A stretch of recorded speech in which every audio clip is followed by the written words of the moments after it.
A girl shows up in your town selling Moonflower, a cure-all wonder drug grown in the deep in the enchanted mountains. Do you buy what she's selling or do you call the police? The truth will soon be known on the Clash of the Pencils live stream. Turn on the stream tonight. Short stories in the spotlight. Writers bring their best to light. The story central time. Breaking down the plot. Characters that fought. Twist that hit the spot. It's all you live tonight. Are you ready for some stories? In a live stream glory. It's the contest of the year. Writers have no fear. Catch the suspense unfold. Feel the tales being told. Critiques fair and bold. The truth will soon be known. Dollars from far and wide. Mysteries you can't hide. Every twist takes the story right. By these rules we abide. Are you ready for some stories? In a live stream glory. It's the contest of the year. Writers have no fear.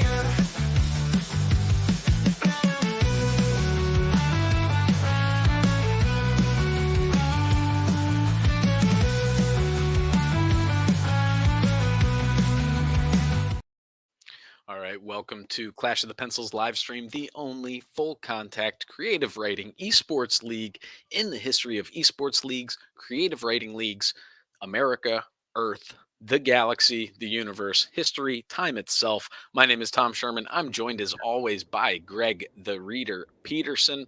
We are here to analyze the character, plot, and setting of the top short stories of the day. So every day, authors from across the internet submit a handwritten one-page story based off a prompt we reveal at the end of the live stream. The public at large votes for the top three, or votes on the top three for their favorite, and then we announce the winner and run it back again. So, what does it take to get to the finals? That is what we like to call the keys to victory. So there are three elements that triangulate to create a story. That's the plot, the setting, and the characters. The closer an author can strike to the center of each element, the more engaging, visceral, and exciting that story will be. So, bearing that in mind, Greg, what do you think our authors need to focus on when dealing with something like today's prompt, which is not a futuristic city? It is a girl who embarks on a journey, discovers the Moonflower, must embark on a journey through enchanted mountains to save her village from a mysterious illness. So, well, Tom, we've got the young girl. There's the character. We've got an object in this world, this Moonflower, and a setting of enchanted mountains. The stakes couldn't be higher. The entire village, mysterious illness. The story writes itself. You just got to put pen to paper. It really does. So, before we hit that, let's just look at the leaderboard real quick. So we had a horse hockey alert on Tuesday. So everybody got 20 points. That's where we're at. But only one person continued through the horse hockey alert to today. That is Slice, classic standard Slice. So Slice is going to pick up points, moving to the lead for the week, but has a challenger today with Red 19. So Red 19 is going to get in there. We'll see what happens as we start clashing these pencils, if you will. Oh, we have to here. We kind of, at some point, you kind of have to. All right, so first up, we'll look at Red 19's story for the Moonflower. Hurry, Loopy. If you run quickly, you will get to the forest by dusk and have all night to look for a blossom, declared Loopy's mother. The village is counting on you. Be now and be strong and stay safe. Loopy lived in a small village on the edge of the rainforest with other members of the Nyapa tribe, where everyone knew each other and helped and cared for each other. Loopy shared her home with her mother, father, and two younger brothers, and her grandparents lived next door in their peaceful village. Loopy felt like the luckiest girl in the world to live in such a lush paradise with all her family that she held so dear. But recently news spread of a mysterious illness that was spreading throughout her village. People all around were ill, and now her two little remedies were helping. Her grandparents were both suffering, as well as one of her brothers and her father and mother. "Lupi, we need your help," said her mother, strained voice. "I know I've told you to never go into the forest, but you need to find the Moonflower. It's our only hope of healing this terrible sickness that has gripped our village, and you are of the few left who can search for the elusive flower. The Moonflower is said to have magical medicinal powers. It grew in the forest and only bloomed at night. By morning, all its blooms were gone. So Lupi ventured into the forest just as the sun set, hoping to find one of the large white beauties. All through the black of night she searched, howls piercing her ears and branches reaching out to grab her as she ran, when all of a sudden a beam of light shone from the moon to the ground and illuminates a huge iridescent white moonflower. She quickly picked the prize flower and retraced her steps out of the forest. She ran as fast as she could to get home before sunrise, when the flowers would wither and die and lose all its magic. She made it home and presented the flower to her mother, who knew how to extract the nectar and grind up the petals into a healing tincture. Lupi and the Moonflower saved the village. All right. So, at the urging of her mother, Lupi ventures into the jungle, um, and searches all night for the moonflower. Finds it, brings it home, and her mother is able to grind it up, turn it into medicine. Yeah, what I loved here was the plot. It felt like we got a very early scenario where there's this conflict. First of all, we're in a kind of paradise. Everyone knew each other and helped care for each other. We get all the family. And Lupi's, the moment that Lupi feels like the luckiest girl in the world, all of a sudden, boom, next sentence, there's a mysterious illness spreading throughout the village. We get that people around her were ill. One thing that I was a little curious was her two little remedies were helping. I don't know what those two remedies are. It would have been fun to hear what the first line of defense was, in terms of trying to stave off this pandemic.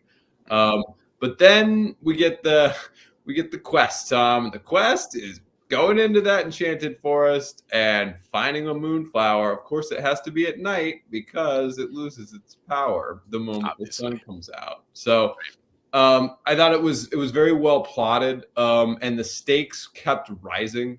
It was there. The climax of the story was all of a sudden a beam of light shone from the moon to the ground and illuminated a huge iridescent white moonflower.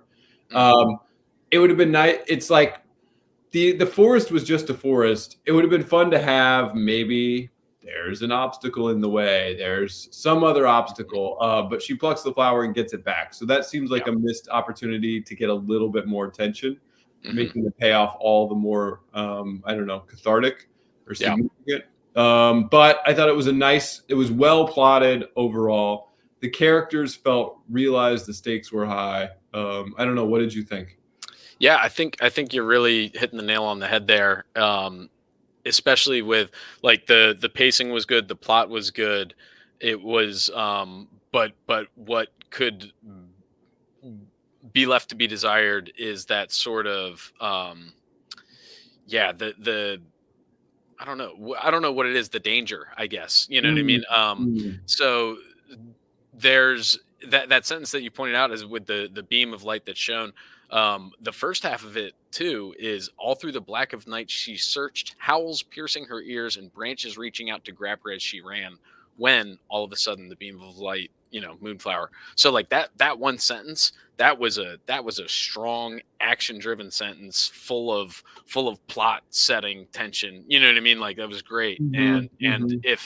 if every paragraph was that sentence, or that caliber of a sentence, then that would have vaulted this story from a good story into, an absolutely fantastically great story. But otherwise, I mean, I think all around, yeah, it had it all: the characters, the setting, the plot.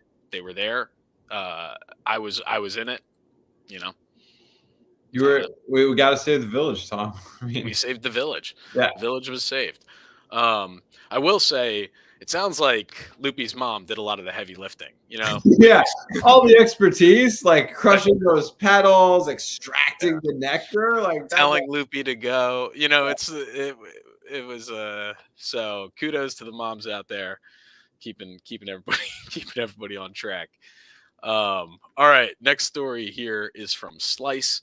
Um, so this is our. So I will say that were three entries, but one of them did not generate. So we're appealing the commissioner whether that's a horse hockey alert or if the third story is just a disqualified. I don't know. We'll see.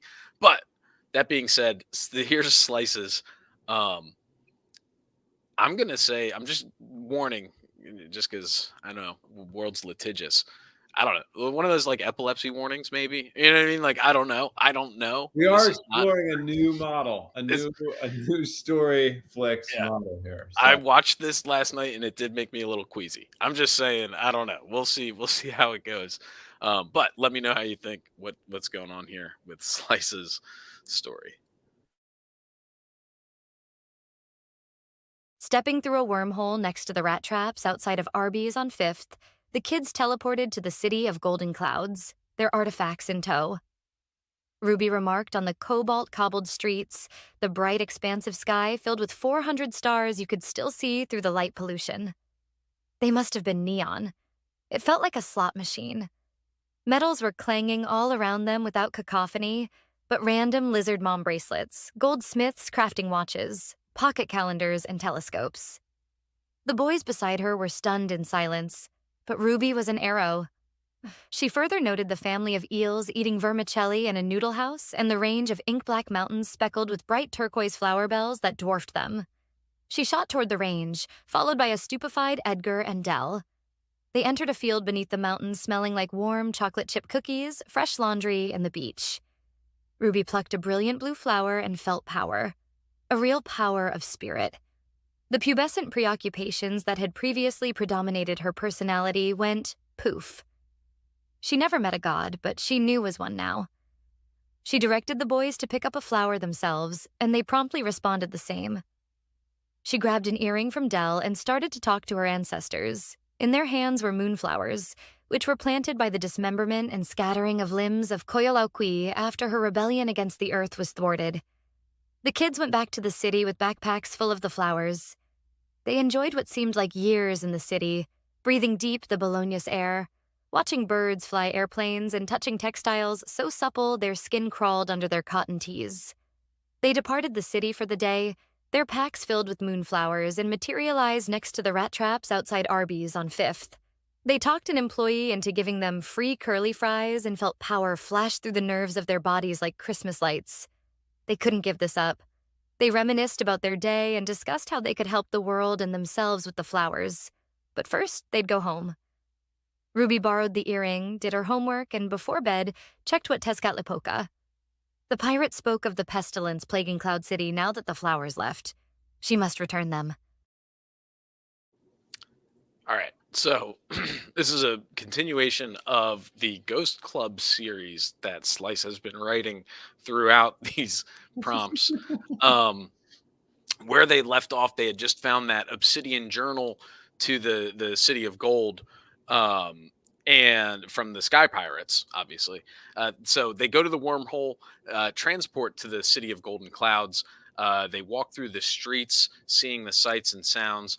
Um, then they go to the mountains, find some turquoise flowers, which when they eat, they become gods.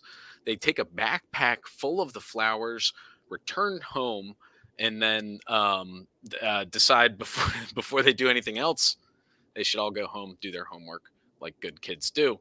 And because as you must remember, the Ghost Club was also initially the nerds, super nerds. So you know what I mean. You can leave the super nerds, but the super nerds are always in you.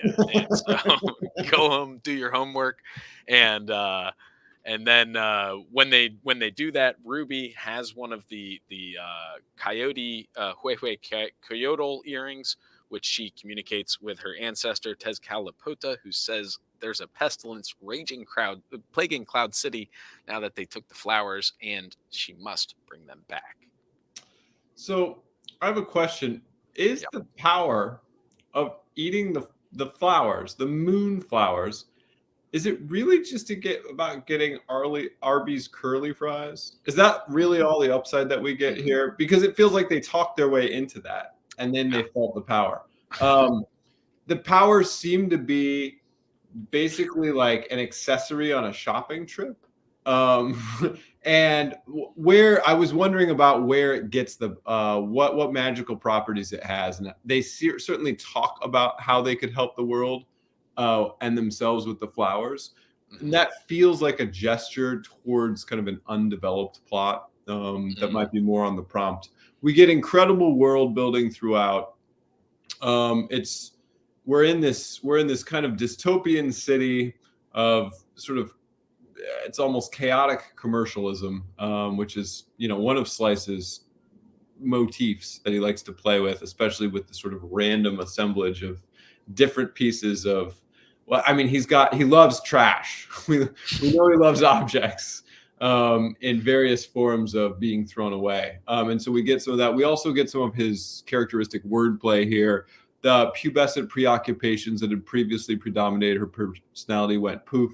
If that's not a top five sentence, I don't know what is. Mhm. Mhm. And so there had a sing-songy melody to it, and it was interesting to hear that the earring was sort of the means of communication to what is happening back in the Cloud City.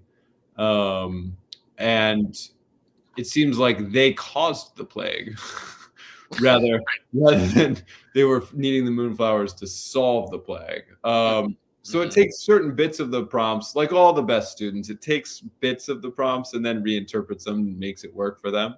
Mhm. Mhm. So it's not too on the nose in answering the prompt, but it does deliver, I don't know, a fairly robust, textured world here. What did you think? Right. Yeah, I think it delivers on the prompt exactly, because if you look at it, a young girl who discovers the moonflower, this is Ruby finding the moonflower in the fields of the golden city of the mountains, of the enchanted mountains under the golden city. Um by the end of it, she now learns from her ancestor that her ancestral village, this golden city of the clouds, has now become a Oh, there. and she must embark on the journey through those enchanted mountains to now save the village. And so by the end of it, the prompt has now been fully set up through this story of the prompt itself. So it's like you say, it turns it all the way upside down, and uh it really delivers. It's So clever. yeah. I hadn't quite seen that, but now it's almost like now the next story will be Mhm. delivering on the prompt to Yeah, save the village. that's right. That's right. So we'll see what that prompt is. We'll see who won. We'll see the top 5 sentences of the day after this quick commercial break. Mm, yes.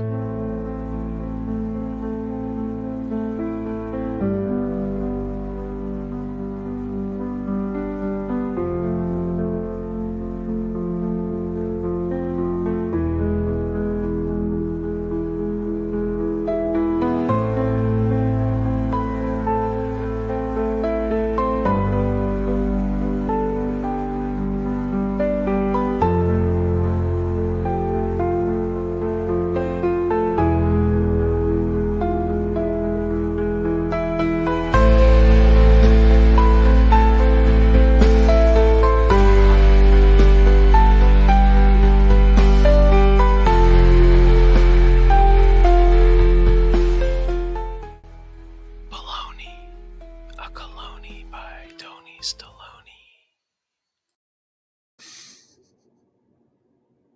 Baloney by Tony Stallone, a colony that is crafted in the golden city of the clouds. Apparently, Yes. the Bologna's air up there is actually, it rains into, I guess, the bottle, delivered right down into your local gas station. What atmosphere they must have up there. What, it's thick. It's a thick one.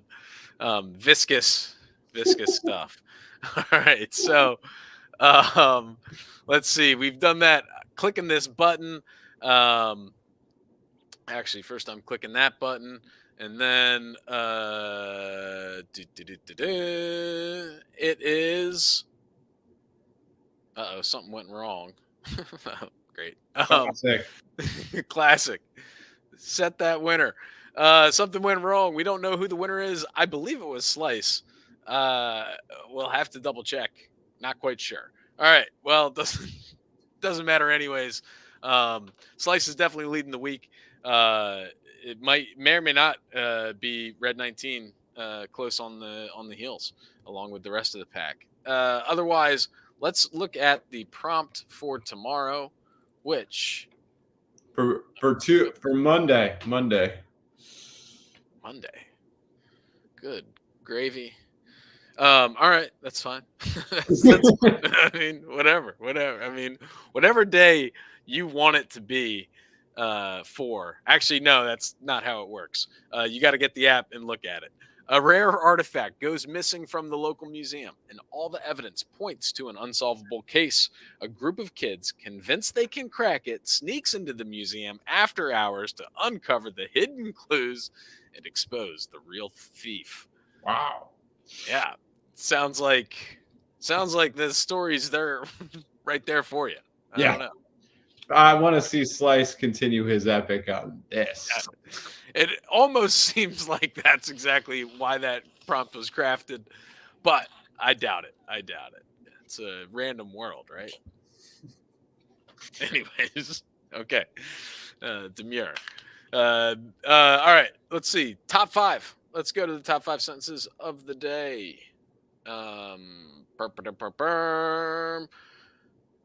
All through the black of night, she searched, howls piercing her ears and branches reaching out to grab her as she ran, when all of a sudden a beam of light shone from the moon to the ground and illuminates a huge iridescent white moonflower. The man smiled, a cruel, knowing smile. Only this: for the moonflower to bloom, you must plant your roots here, become part of the mountains as I have. They enjoyed what seemed like years in the city, breathing deep the Bologna's air, watching birds fly airplanes, and touching textiles so supple their skin crawled under their cotton tees.